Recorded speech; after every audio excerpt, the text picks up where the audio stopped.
Fala pessoal, tudo bem com vocês? Aqui quem fala é o professor Coromanda Trindade, o seu professor de Geografia. Estou falando diretamente de TAPS, aqui no cantinho do Rio Grande do Sul, trazendo mais uma aulinha de Geografia para vocês, de mais um conteúdo super interessante, super recorrente nos dias de hoje, né?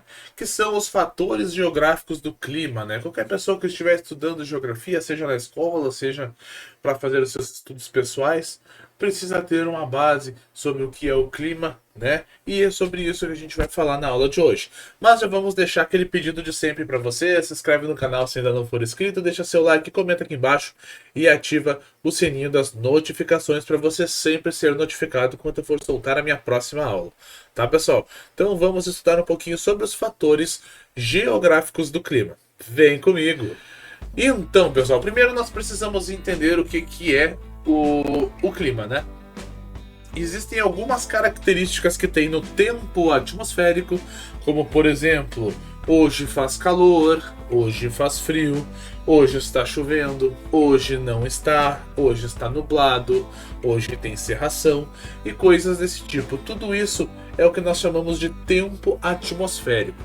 Quando essas características do tempo atmosférico elas acabam se repetindo, criando um padrão, que para formar esse padrão a gente analise uma determinada região por pelo menos 30 anos e foi dito, ó, tal época vai estar calor e chovendo, por exemplo.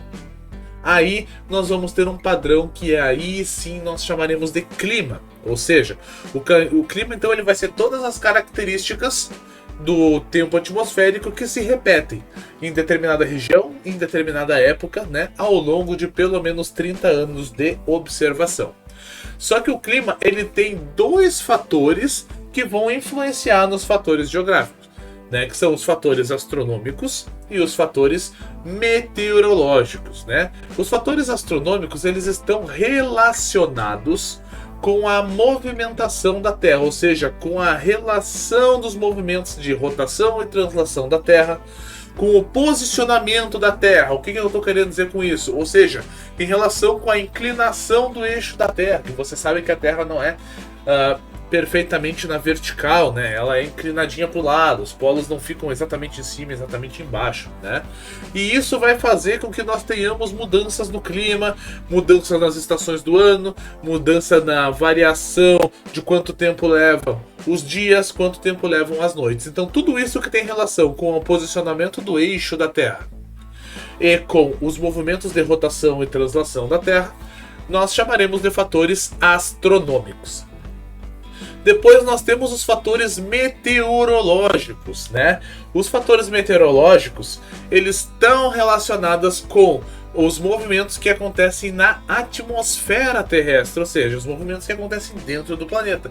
E entre os principais movimentos que nós temos a circulação dos ventos, né? Ou a circulação das massas de ar. Tudo isso acaba influenciando nos fatores geográficos, mas quais são esses fatores geográficos? Então, é sobre isso que a gente vai ver agora. Tudo isso foi uma introdução para a gente chegar de fato nos fatores geográficos do clima. Então, vamos entender o que eles são. Pessoal, os fatores geográficos do clima é tudo que nós temos aqui no nosso planeta que pode influenciar o clima. Mas nós temos alguns que a gente costuma prestar atenção. Primeiro, latitude, ou seja, a distância em graus que uma determinada localidade estará da linha do Equador. Porque, por causa do posicionamento da Terra, quanto mais próximo da linha do Equador, mais quente esta região será. Quanto mais longe da linha do Equador, mais frio será, ou seja, terá menos calor. Altitude. Altitude nos diz também que quanto mais alto, né, quanto mais metros de altitude acima do nível do mar uma determinada região tiver, menor será a sua temperatura média, ou seja, quanto mais alto, mais frio também. Depois nós temos a maritimidade e a continentalidade. Assim como as águas do oceano, a Terra também ela absorve e ela irradia o calor que a gente recebe do Sol. Portanto, nas regiões que estão mais próximas do oceano, nós temos que nos mares e nos oceanos as águas elas demoram mais para se aquecer e também demoram mais para perder esse calor. Então, nas regiões que estiverem mais próximas dos oceanos, elas tendem a demorar mais para esquentar e depois que esquentou, tendem a demorar mais para esfriar. Por quê? Porque assim como o fator de aquecer e resfriar acontece de forma mais lenta próximas do oceano, vai acontecer com as cidades que são banhadas por uma praia, por exemplo. Né? Então, se vocês moram numa cidade aonde essa cidade tem uma praia, por exemplo, tem uma praia de mar aqui no Rio Grande do Sul, seria Torres, Tramandaí, entre tantas outras cidades, vai acontecer esse detalhe. Vocês nunca repararam assim, quando vocês queriam ir pra praia, quando vocês eram criança, a mãe de vocês falava assim, não, ainda não esquentou a água, né? Tem que esperar mais uns dias, o verão começou ficou quente hoje, né? Por causa disso. Então, a água ela demora mais para se esquentar e depois demora mais para esfriar. Então, quanto mais próximo do mar nós estivermos, menos tempo, né? Ou melhor, mais tempo vai levar para a gente receber esse calor, para a gente absorver todo esse calor e depois, quando chegar na nossa temporada fria, mais tempo levará para esfriar. Enquanto se vocês estiverem numa região de terra, né, que a gente costuma dizer continental, ou seja, mais para dentro do continente, onde não tem tanto contato com as águas do oceano, a tendência é que ela receba muito calor muito rápido e depois ela perca esse calor muito rápido também. Agora vamos falar um pouquinho sobre a vegetação, né? A vegetação ela faz o processo da evapotranspiração, que é aquele processo que você conhece quando você estuda o ciclo da água.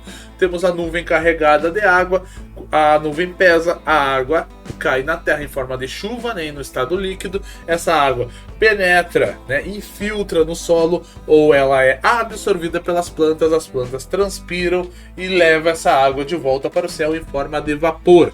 Tá? E isso faz com que, se nós tivéssemos uma floresta aqui perto da nossa casa, ou seja, muitas árvores fazendo esse processo de ciclar a água, nós estaríamos vivendo em uma região onde o clima será mais úmido, ou seja, porque ela vai ter mais água, né, fazendo todo o seu deslocamento. Ou seja, quanto mais vegetação nós tivermos, mais úmida será. Porém, quanto mais vegetação nós tivermos, mais o calor será preservado, tá?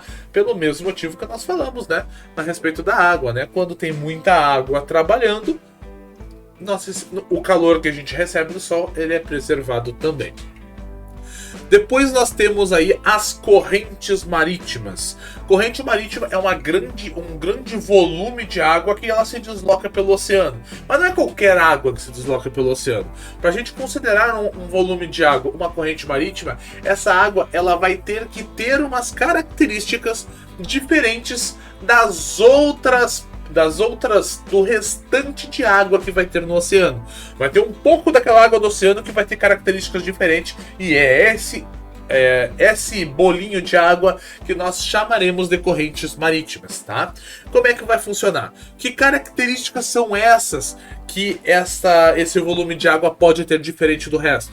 Pode ser, por exemplo, uma temperatura, pode ser um bolo de água um pouco mais quente ou um pouco mais fria do que o restante. Pode ser a salinidade, ou seja, a quantidade de sal que vai ter na água. Pode ser que nesse volume de água tenha mais sal ou menos sal do que no restante do oceano. Pode ser a velocidade que essa água se desloca. Pode ser que vocês tenham o oceano numa calmaria, uma boa parte do oceano numa calmaria, e no meio ter uma corrente marítima que se desloca mais rápido. Entre tantos outros fatores que podem aparecer. E por final, mas não menos importante, nós temos o solo. O solo, ele é uma fonte de nutrientes, ele é um recurso natural que ele precisa ser preservado, né? E ele vai absorver e ele vai refletir o calor que nós recebemos do sol também, assim como nas outras formas, né? Os outros fatores geográficos que nós vimos, tá, pessoal? Então, olha só, o que nós vimos hoje? A diferença principal entre os fatores astronômicos e meteorológicos, o conceito de clima, e depois, graças a esse englobado de assuntos super interessantes que a gente viu, a gente conseguiu entender quais são os fatores geográficos do clima e como que eles funcionam para regular o clima do nosso planeta. Você conseguiu entender o conteúdo da aula de hoje? Ficou com alguma dúvida? Então comenta aqui embaixo, tá? Comenta aqui embaixo, me diz o que você achou, me faça uma pergunta aí. Estarei respondendo a todos na medida do possível. No mais era isso, pessoal. Vejo vocês na nossa próxima aula. Obrigadão a todo mundo que chegou até aqui. Se inscreve no canal se ainda não for inscrito. Pô, pessoal, me dá essa força aí. Já fazem mais de 2 anos que eu estou trazendo conteúdo de qualidade para auxiliar os nossos alunos, né? Agradeço o seu apoio, eu preciso do seu apoio para ajudar na entrega e no engajamento do canal, né? Deixa seu like aí para ajudar. Se tu não gostou da aula, deixa seu dislike, também é válido, tá? E por hoje era isso, pessoal. Vejo vocês na próxima semana com mais uma aulinha de geografia. Vejo vocês na próxima aula. Valeu, falou e eu fui!